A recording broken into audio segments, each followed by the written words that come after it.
한 발 더 깊이 있게 뉴스 속으로 시사인이 만드는 정치 라이브 김은재 뉴스인 2월 9일 방송 시작합니다. 안녕하세요. 저는 시사인 김은지 기자고요. 첫 번째 코너 바로 들어가겠습니다. 쏟아지는 뉴스에 어떻게 반응해야 될지 알려드리는 시간 뉴스 리액션입니다. 박영희 기자 안녕하세요. 네, 안녕하세요. 네, 월요일의 뉴스 리액터 신인규 변호사 안녕하세요. 네, 안녕하세요. 신인규입니다. 네, 오늘도 뉴스가 쏟아지는데요. 얼른 들어가 보죠. 첫 번째 뉴스 알려주시죠. 네, 김건희 집사 김혜성 1심 무죄 공소기각. 네, 오늘도 이런 판결이 나왔습니다. 네, 오늘 서울중앙지법은 이른바 김건희 집사로 불렸던 김혜성 씨의 횡령 혐의에 대해서 일부 무죄와 공소기각을 선고했습니다.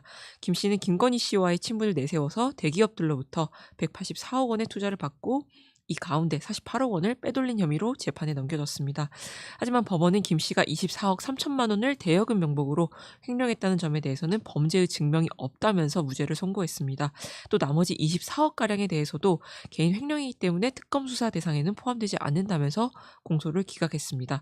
해당 범죄가 김건희 씨와의 연관성이 없고 범행 시기도 투자금 기속 시기와 달리 매우 광범위해서 관련 범죄로 보기 어렵다라는 설명입니다. 이에 따라 구속 상태에서 재판을 받아왔던 김 씨는 곧바로 석방 절차를 밟게 됐습니다. 또 법원은 김상민 전 부장검사의 정치자금법 위반 혐의에 대해서도 징역형 집행유예를 선고를 했습니다. 다만 그림을 건네면서 공천을 청탁했다라는 매관매직 혐의에 대해서는 무죄를 선고했는데요. 재판부는 김건희 씨의 오빠인 김진우 씨가 그림을 계속 갖고 있었을 가능성도 배제할 수 없다면서 김진우 씨의 부탁으로 그림을 중개했을 뿐이라는 피고인 측 주장을 일부 인정하기도 했습니다.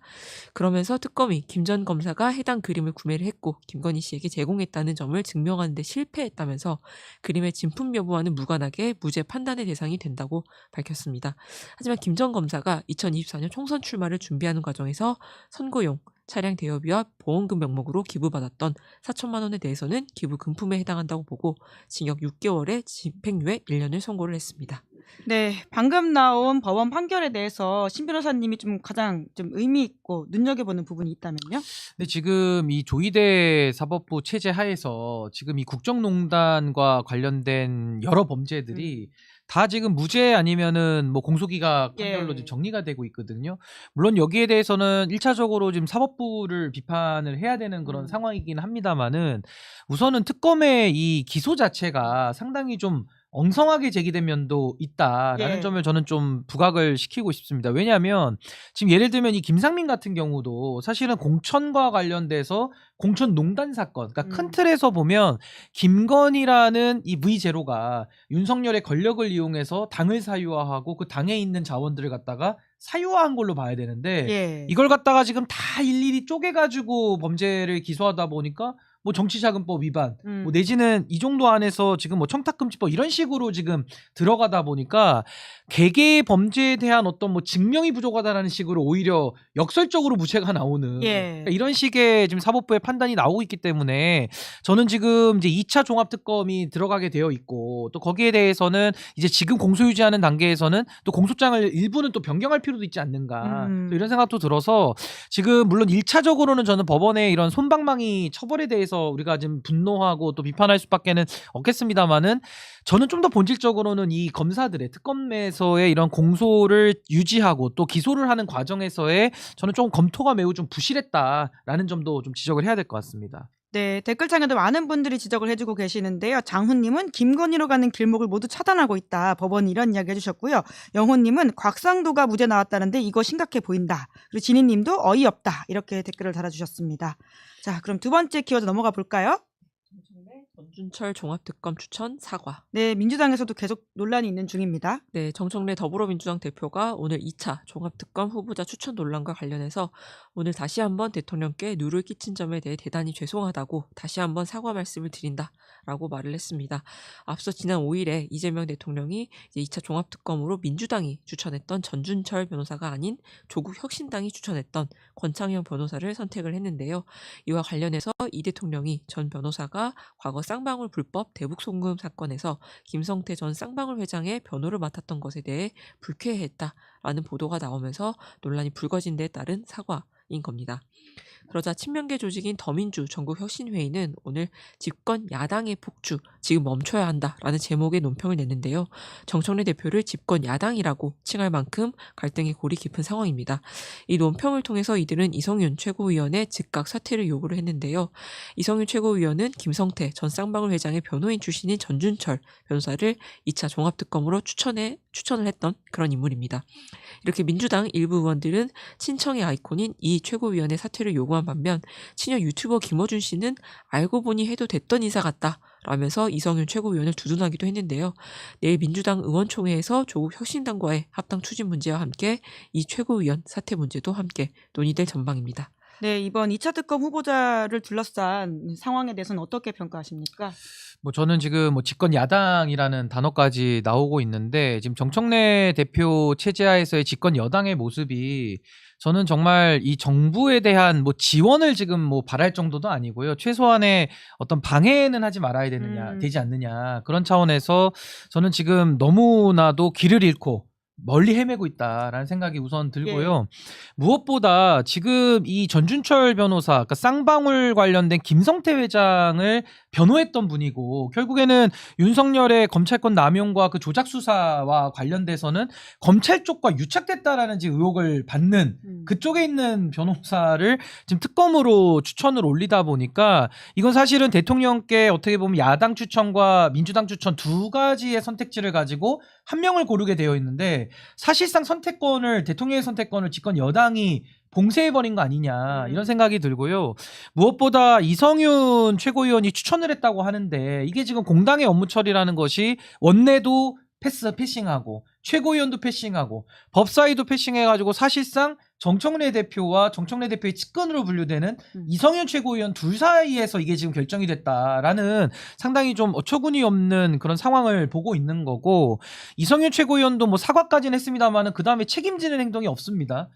거기에 대해서 이성윤 최고위원은 반윤 검사고 특수부 검사니까 수사 능력을 인정해서 추천했다라고 이야기를 하고 있는데 아니 그동안에는 검사 그러면은 수사에 시효자도 못 건들게 했던 분이 전준철 검사는 그러면은 수사 능력이 있고 수사를 해도 되느냐 이런 의문도 있고요. 또 하나는 반윤이라고 해서 반윤 검사로 핍박당했다고 해가지고 그분이 꼭 정의로운 일을 하는 건 아니거든요. 최근에 그분이 그 쌍방울을 변호하면서 이재명 대표에게 했던 그 여러 가지 조작 수사에 대한 의혹들은 이분이 특검으로서의 기본적 자격이 없는데 어떻게 이런 분을 민주당의 집권 여당의 몫으로 특검 후보로 올릴 수 있는 것인지 저는 뭐 당내의 비판뿐만 아니라 이 국민적 비판도 상당히 이제 거세게 제기되고 있다. 저 그렇게 봅니다. 네, 그 사과가 아니라 책임을 져야 된다라고 하셨는데 그럼 어떤 식으로 책임을 질 수 있다고 보세요? 저는 뭐 이성윤 최고위원은 이 부분에 대해서는 저는 뭐 최소한에는 저는 뭐 최고위원 사퇴 정도는 반드시 저는 해야지 이게 해결이 되지.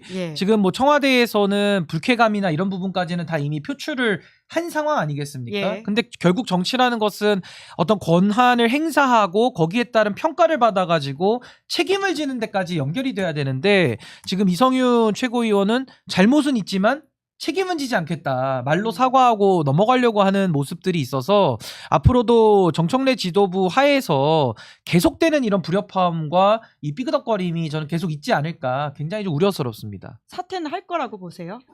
뭐 글쎄요. 일단 버티는 모양새이긴 한데 저는 지금 이게 조국혁신당과의 합당과도 좀 일부 연관이 되어 있거든요.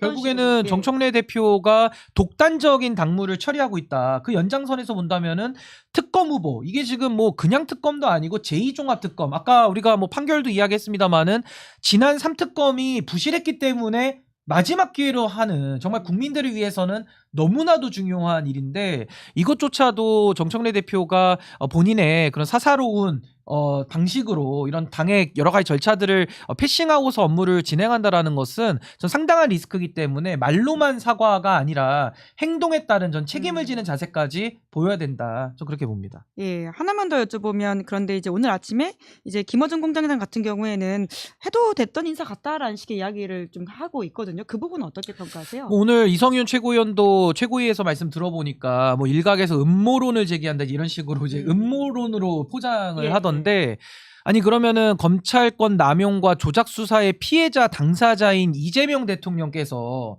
음모론에 의해서 그런 불쾌감을 표시하는 겁니까? 음. 그러니까 이거는 사실 그 기본적으로 검증이 안 됐을 뿐만 아니라 당에 정해진 절차가 아니라 사실은 모든 기관들을 패싱하면서 나름의 예. 이성윤, 정청래 둘 사이의 어떤 모종의 합의 속에서 이걸 추천을 했기 때문에 벌어진 사단이기 때문에 전 이런 문제 제기 자체를 또 음모론이다라고 도피하는 것은 전 올바르지 않다. 그래서 저는 청와대의 그런 불쾌감이나 또 여러 가지 지금 전준철 변호사가 걸어왔던 길에 대해서 냉정하게 이 사안을 바라본다면은 뭐 특검 후보로서는 전혀 맞지 않는 후보라고 보는 것이 타당하지 않나라는 생각이 듭니다. 네, 다음 뉴스 넘어가 보죠. 네, 일본 자민당 총선 압승. 네, 일본 소식입니다. 네, 일본 자민당이 어제 치러진 중의원 선거, 그러니까 총선에서 창당 이후 역대 최다 의석수를 확보하면서 역사적인 대승을 거뒀습니다. 다카이치 총리가 이끈 자민당은 이번 선거에서 전체 465석 중에 개헌안 발의선이자 전체 3분의 2인 310석을 넘는 316석을 차지했습니다. 기존 의석수 198석과 비교를 하면 118석이나 늘어난 건데요. 이로써 자민당 압승을 주도했던 다카이치 사네이 총리는 자신의 정치 스승인 아베 신조 전 총리와 같이 강한 권력 기반을 구축하게 됐습니다. 벌써 다카이치 총리가 오랫동안 집권할 토대가 마련됐다, 이런 분석도 나오고 있는데요. 단일 정당이 중의원, 그러니까 하원에서 의석수 3분의 2 이상을 차지한 것은 태평양 전쟁 종전 이후에 처음이라고 합니다.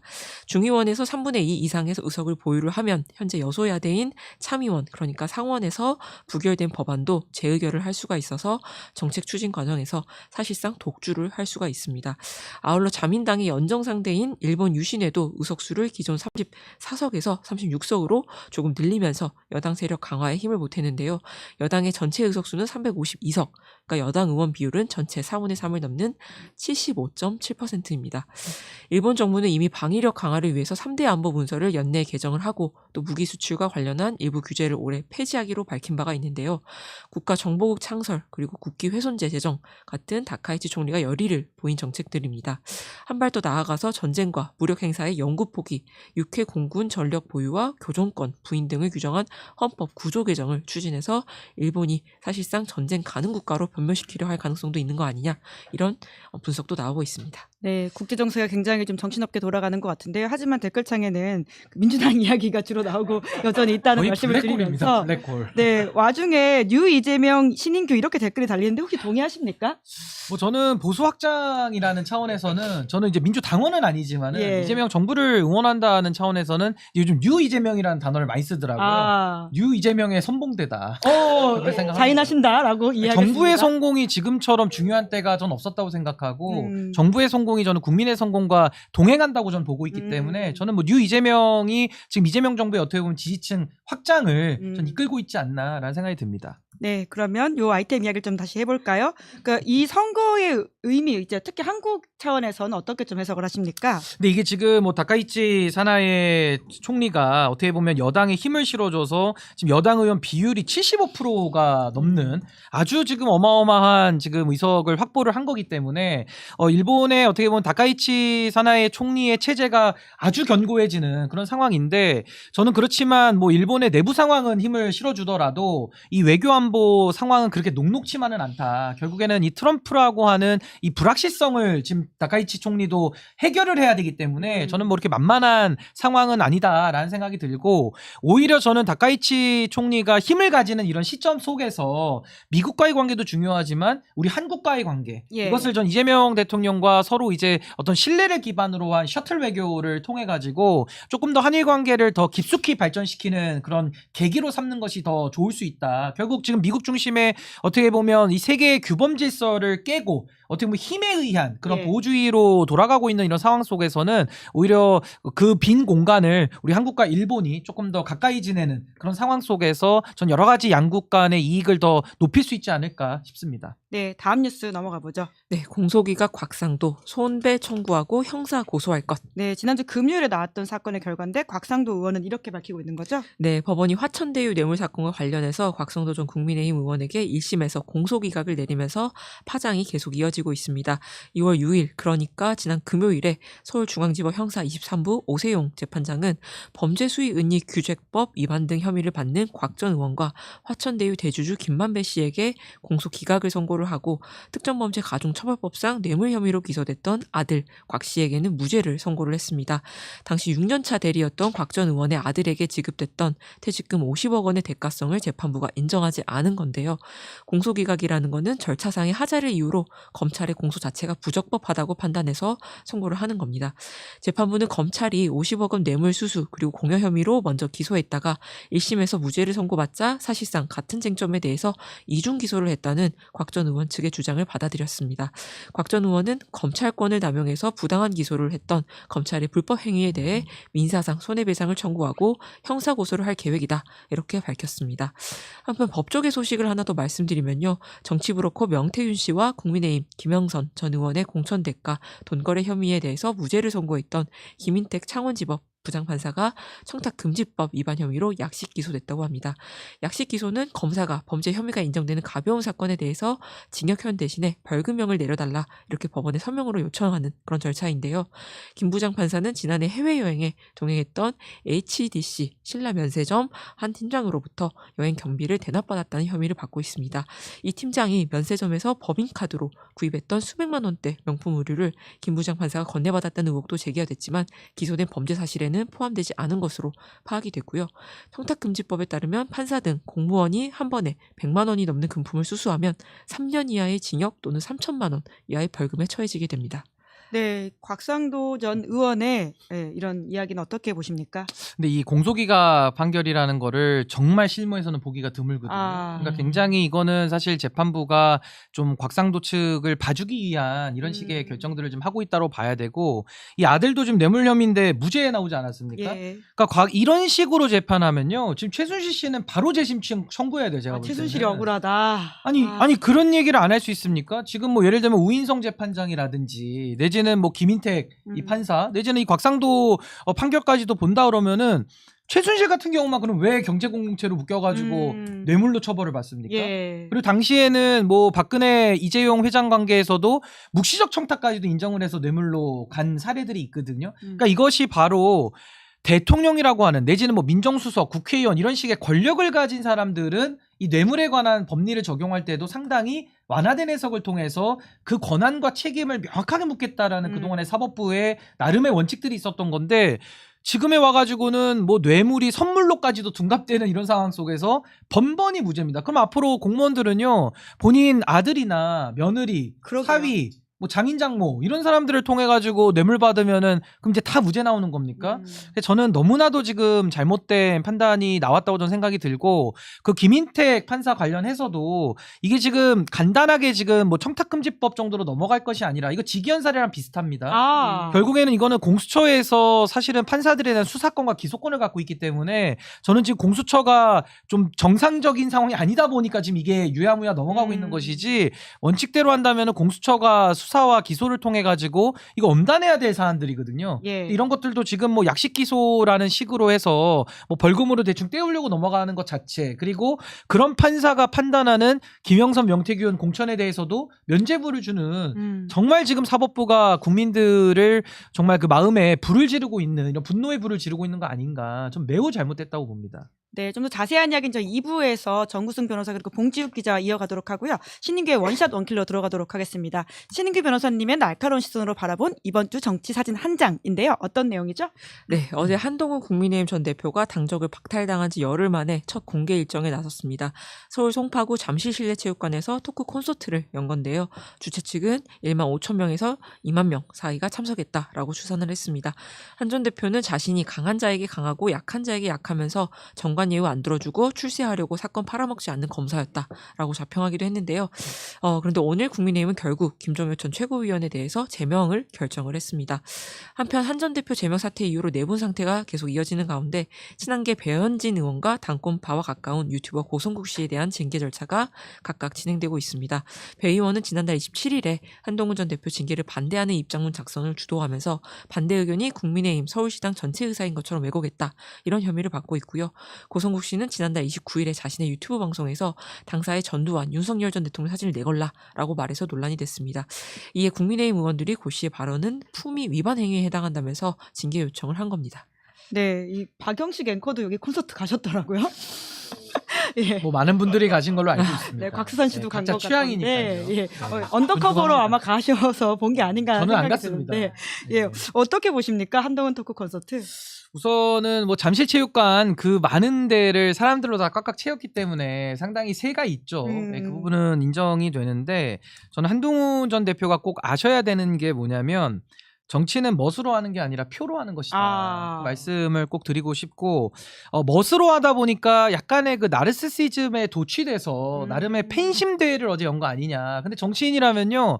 그 당에서 제명을 당해서 더 이상 정치의 공간이 없다. 그럼 창당을 통해 가지고 어제 사실은 체육관에서 전당대회를 했었어야 되는데 이걸 갖다가 팬심 대회로 좀 가다 보니까 이게 한동훈이라는 정치인의 영향력을 보여주는 현 주소 아니냐. 예. 왜냐하면 자신이 있으면은 뭐 출마를 고려한다든지 아니면 당을 만들어서 국민들을 설득하는 역할들을 해야 될 텐데 그건 자신이 없다 보니까 뭔가 이렇게 팬심에만 자꾸 의존하는 이런 형태로 앞으로도 계속 그 반복이 될 것 같아서요. 아마 장동혁 대표가 한동훈 전 대표를 두려워할 이유가 전혀 없다. 오. 저는 이 한동훈 전 대표는 정치적 사춘기로 보거든요. 사춘기요? 나는 누구인가? 그래요? 나는 왜 정치를 하는가? 이거 예. 지금 준비하고 자기 마음속에서 범민과 갈등을 아마 하겠죠. 그래서 저는 정치적 사춘기가 빨리 좀 정리가 돼야 저는 뭐 다음 행보가 예정돼 있지 않을까 싶고 저는 장동혁 대표 입장에서는 전혀 두렵지 않은 그런 행보를 지금 하고 있다. 그러면 위협이 되지 않는다고. 배현진 의원에 대한 징계도 이뤄질 거라고 보세요? 그 배현진 의원은 이제 친한계로 분류가 돼서 사실 뭐 보복의 측면도 있기는 한데 아무래도 이제 서울시당위원장직을 맡고 있다 보니까 아마 장동혁 대표 입장에서는 좀 눈엣 가시 같은 사람이 아닐까 싶은데 만약에요. 배현진 의원도 이런 식의 부당한 징계를 당하면 국민들이 배현진 의원을 압도적으로 지지해주는 게 상식이거든요.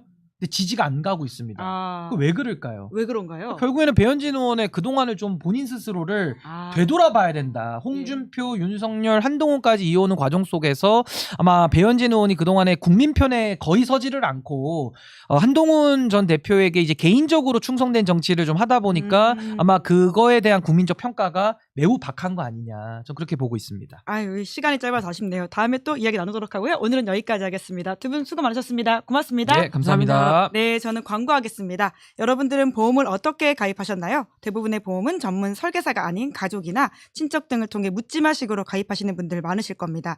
그렇다 보니 꼭 필요한 보장들이 포함되었는지 지금 내가 보험료를 얼마나 내고 있는지 적정한 수준인지 모르시는 경우가 태반인데요. 이런 분들을 위해서 전문 보험 클리닉 업체 더 착한 보험을 소개해드립니다. 요즘 경기가 안 좋아서 보험료 나가는 게 부담스러우실 분들이 많으실 텐데요. 이럴 때 보험료는 줄이고 보장은 유지하는 방법도 있다고 하니까 상담 받아보시면 좋을 것 같습니다. 상담 예약은 대표번호 1644-1236, 010-7612-3303으로 연락 주시거나 24시간 언제든지 문자 카톡 남겨주시면 확인 후 연락드리고 있다고 합니다. 자, 2월 9일 뉴스 리액션 여기까지 하고요. 저는 잠시 후에 정구승, 봉지욱 두 분과 함께 돌아오겠습니다. 기다리시는 동안 구독, 좋아요, 알림 설정 부탁드리겠습니다. 고맙습니다. 요거 드실래요? 요거 드실래요?